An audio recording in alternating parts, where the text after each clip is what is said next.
Beneath the soaring skyscrapers and the vibrant energy of Shanghai runs a vein that gives life to this megacity.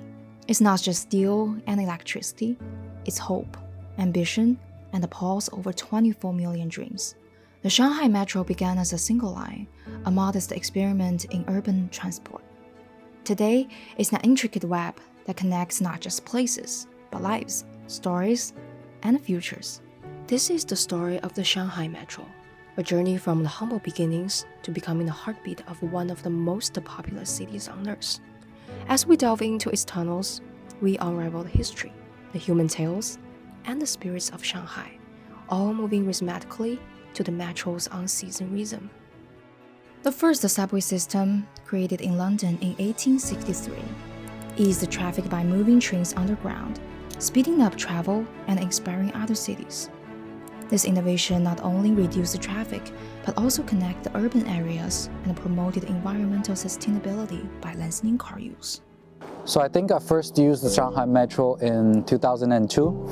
At that time, I regularly used it from home to school, my middle school, and I had to transfer from line 1 to line 2 and then walk another 20 minutes. The whole duration takes about 1 hour and 40 minutes. Well, now there is a new line that goes directly to the school, so actually now the whole duration takes only about 1 hour, and actually I only need to walk about 5 to 10 minutes. From a single line to one of the world's most extensive metro system, Shanghai Metro began humbly in 1993 with Line 1. By 1999, Line 2 connected the city further, setting a precedent for rapid growth. The turn of the millennium saw the additions of Line 3 and 5. Expanding the reach into new districts. As of 2023, Shanghai Metro System currently has 20 lines in operation and covers a total distance of 831 kilometers. It's noted as the world's largest metro system by its length. The entire system also includes the 508 stations across these lines. So actually I never drive within the city because the traffic jam is so bad. The metro system is so fast and cheap. It actually saves you time and money.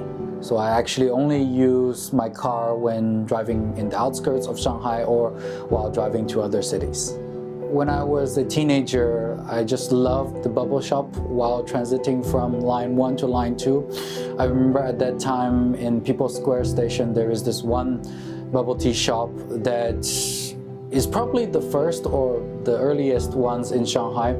At that time, it was not like super available around the city. So it was a kind of a happy moment during my weekly life. The year 2007 was a landmark, with 3 lines 6, 8, and 9 launching simultaneously, weaving a dense web of connectivity. By 2010, lines 7, 10, and 11 had a joint network, each opening a new vein in the heart of a city. And need to mention, it now extends over 80 kilometers. The metro lines in all Chinese cities has been a huge boost to the growth of the Chinese cities, and not only in Shanghai. And I think that's especially important for the economy. Every day when you transit, you see that there's so many people using the metro to go to work, to travel to different places within the city.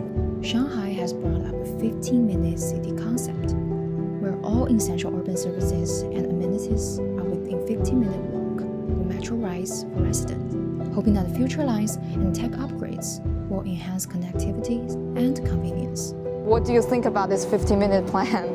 I think that would be cool, even though I would say that probably 10 minutes walk would be even nicer. Sometimes you need to walk 15 to 20 minutes to the next metro station. 2012 and 2013 saw the birth of lines 12, 13, and 16, showcasing the relentless ambition of Shanghai's urban planning.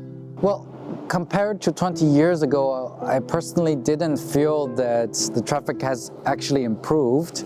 But definitely I believe that a metro system has already helped the traffic within the city.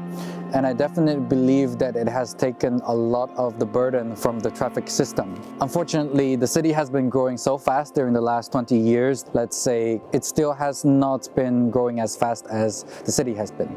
And how far can the Shanghai Metro reach?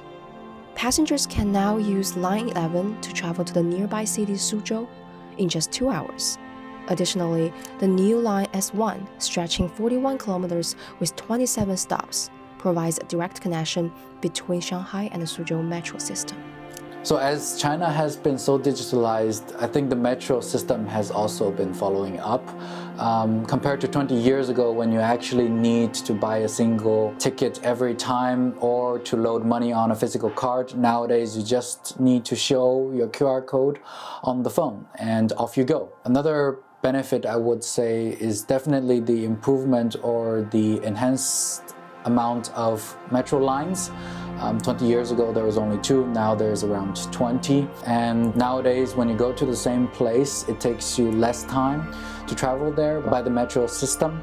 The recent introductions of Line 17 and the innovative Pujiang Line in 2017 and 2018 respectively symbolize the ongoing evolution and the significance of the Shanghai Metro. As the city above winds down, Shanghai continues its tireless journey, emptying and filling, silent but awake. What started as a single line has woven itself into the very fabric of this city, becoming as essential as the air its citizens breathe. The trains carry more than just passengers. They carry the essence of a city that never stands still, a city that's always reaching towards tomorrow.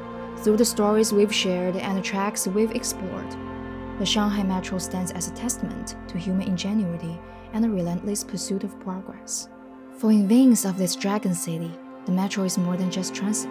It is the journey, the destination, and a story. A story never truly ends, but continues on, one station at a time.